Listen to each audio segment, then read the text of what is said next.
Hey y'all, we're Alec and Cindy with Sharing the Journey, and we're gonna kind of show you what I call the dark side of full-time RV living.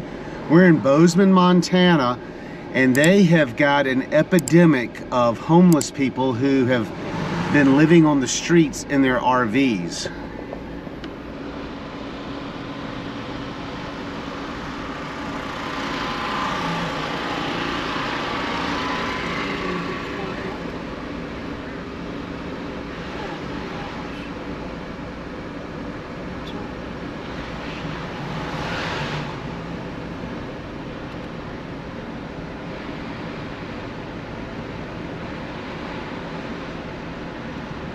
Now this is the main road right outside of Costco, and we are like one block in Winco. We're one block off of Main Street. And look, the city's encouraging it. They've put sanitation, trash cans, and porta potties up. Yep. So I looked up the law, and because Bozeman, along with a lot of other cities around the country, have gotten so many homeless people and people who can't afford housing anymore, they have opened up streets that have become undeveloped, and they allow people to stay for, I believe it's 14 days. How do they keep track of that? Before they have to move to a different location. I don't even know how they keep track. Now we're of going that. through a huge gas station parking lot. We're in the gas station parking lot right here. Right off the main highway. There's the main highway right there. And they're all in lined Bozeman. up. And then here, not even one block off,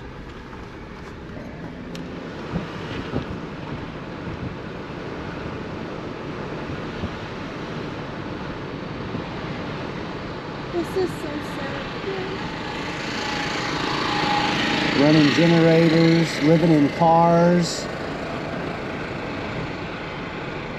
And they're encouraging it. Yep.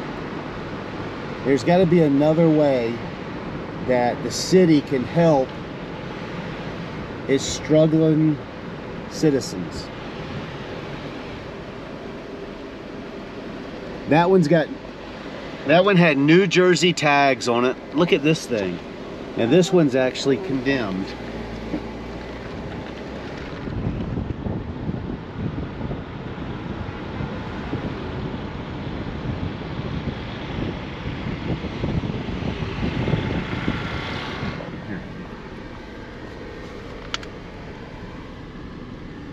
I'm just going to show y'all some out my window.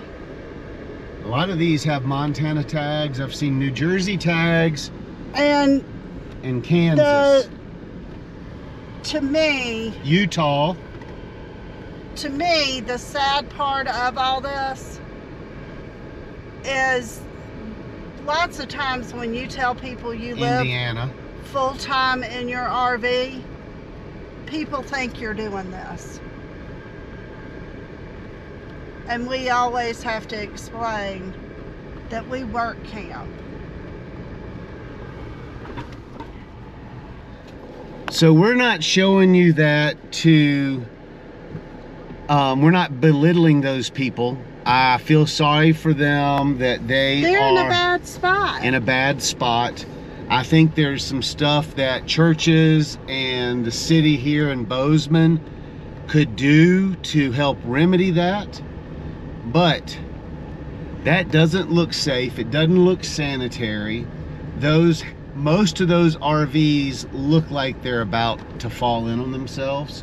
And like Cindy was saying, when we tell people we live in our camper full time, that's what they think we're doing.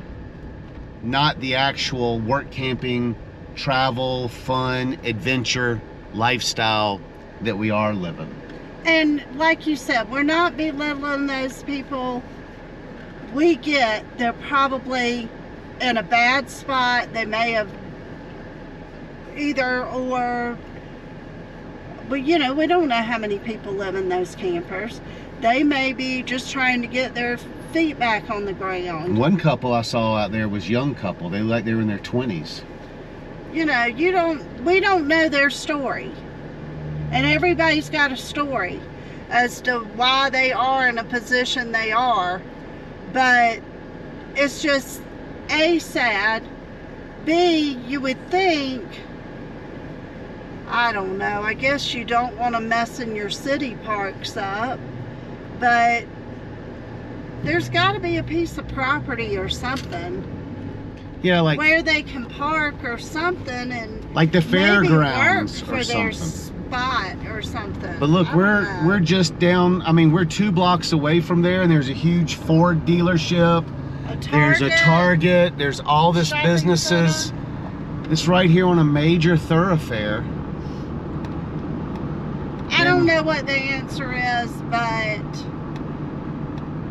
I don't think encouraging them to park on the side of a road, A, it's not good for the business owners.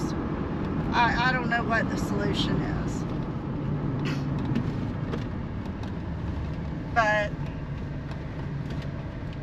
it's sad. Yes. And I just don't know. All right, and we just ran over to Walmart. So we got on the interstate, went down about 5 miles, and came to Walmart in Bozeman. And we passed several more of those streets full of RVs, but here I don't want you to show that. I don't want you to show. There's maybe when he pulls out. So in that U-Haul right there, there's a family and their dog living in the back of that U-Haul. So I wanted to read to you what I found from the Montana Free Press. It says, Bozeman, Montana has seen a rise in homelessness with an increase in the number of people living in RVs, cars, and impoverished camps. These individuals often hold jobs but struggle with high housing costs. In response, the city has enacted an ordinance that limits street camping, to 5 days in any location, with specific restrictions near schools, parks, or businesses. Well, they're not enforcing that because they were actually as you pulled out of the Winco parking lot, right across the street is where I turned on the camera. Enforcement includes fines, vehicle towing, and camp removal. However, shelters are at capacity, and contemplating efforts to address this issue is comprehensive. So, what I think is happening is the city is just giving up, because we've been here all summer and we have seen those it grow and grow and grow. And we don't see any change in RVs. But the problem is now is because they're allowing that, businesses like Walmart, and we parked in this Walmart parking lot 2 or 3 years ago. Yes. And spent one night. When we were on our way up to Glacier. Because we do boondock in some Walmart parking lots. Now, because of all this that's going on here in this town, Walmart has signs posted that they don't allow overnight parking. So that hurts people who are traveling. Now, there are campers here in this parking lot. There's 1, 2. There's 2 on the other side of these. There's 1 over there. So that's 6. You don't know if these people are going inside to get permission, or if they're just going inside shopping leaving. And then gonna leave. But it hurts the RV community of the people who are traveling to be able to stay one night in a parking lot and move on. And like we have said before in some of our other videos, when we pull into a parking lot of a business, we do not pull pull out our slides, and we do not unhook our car. We pretty much, we just pull in, park, and then the next morning we crank up and leave. Now, we'll say the other thing we do, we try to do in every place that we park is we patronize the business. We'll go in and buy some groceries, or if we're at... Or buy dinner. Or, yeah, if we're at a restaurant like Cracker Barrel, we'll either buy dinner or breakfast, so that we are helping support that business that's helping us. But exactly. It is, I figured this is probably our last time coming up to Bozeman before we leave Montana this season, and we wanted to show y'all what is happening and kind of the darker side of the full-time RV life. So we're living in our RV because we choose to. I believe they're living in their RV because they have to. Right, they don't have another choice, I'm sure. Yeah. So until next time, we ask y'all to travel safe and be respectful to one another and obey all the Walmart signs. Well, no, seriously. I mean, if you and I had pulled into this parking lot and saw that, we would have moved on and found another spot. Yes. I mean, or paid the money for a campground. Right. We absolutely follow the rules. And like I said, these people could just be going in, buying groceries, and leaving, because we have done that too. Yes. So. Safe travels, everybody. Bye.